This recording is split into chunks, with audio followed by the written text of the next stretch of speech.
It's 3 a.m. in Fort Worth, Texas.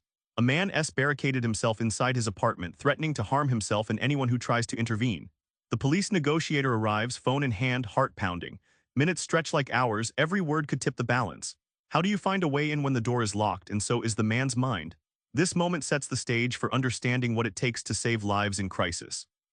Before you can even negotiate, you've got to answer that call right. Setting the tone here shapes everything that follows. In Fort Worth, 1999, negotiator James Greenstone was called to a hotel where a desperate man held a hostage. The man's shout echoed through the hallways. Greenstone's first call wasn't commands or questions, it was a calm introduction. "I'm here to listen." This simple human connection cracked the ice, turning rage into conversation. Think of the initial contact as building a fragile bridge over a raging river. Each word is a plank you lay carefully. Push too hard and the bridge collapses, flooding the entire connection. Slow, steady, and empathetic speech lays planks that hold under pressure, letting negotiation flow. Starting with empathy doesn't just ease tension, it rewrites the crisis narrative entirely. Instead of an adversary, the subject begins to see a person who understands pain and fear.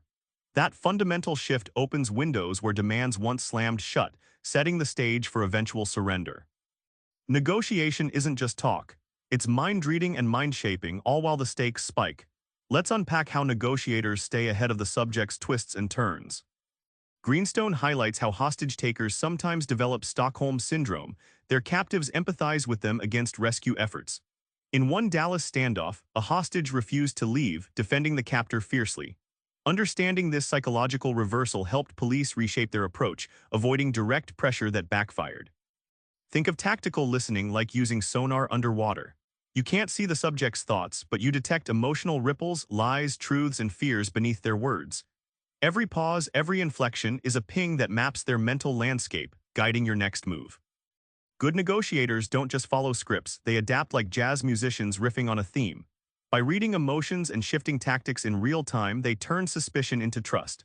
The payoff? Hostage situations resolve peacefully, often with no shots fired because the negotiation feels human, not tactical. Closing a crisis is a delicate dance, too fast and it explodes, too slow and hope fades. Here's how negotiators set the final scene. Greenstone describes a 2003 Dallas incident where surrender felt impossible. The negotiator didn't just wait. He planted subtle signals. "You're in control," he said, leading the subject to lower his guard and pick a moment to give up safely. It wasn't surrender under pressure, it was surrender on their terms. Behind the scenes, negotiators work alongside S.W.A.T, blending soft talk with hard force. This coordination is like a well-rehearsed orchestra. Each player knows cues and roles, ready to act but hoping they never have to. It's the quiet strength behind peaceful resolutions. After the crisis ends, the story isn't over. Greenstone urges attention to post-incident debriefings and psychological support. Negotiators and officers process trauma together, turning chaos into lessons, preventing burnout, and preparing for the next call. Remember that 3 a.m. scene in Fort Worth? The negotiator's first calm words started a chain that saved lives. Negotiation is less about tactics and more about real human connection, mental agility, and patience.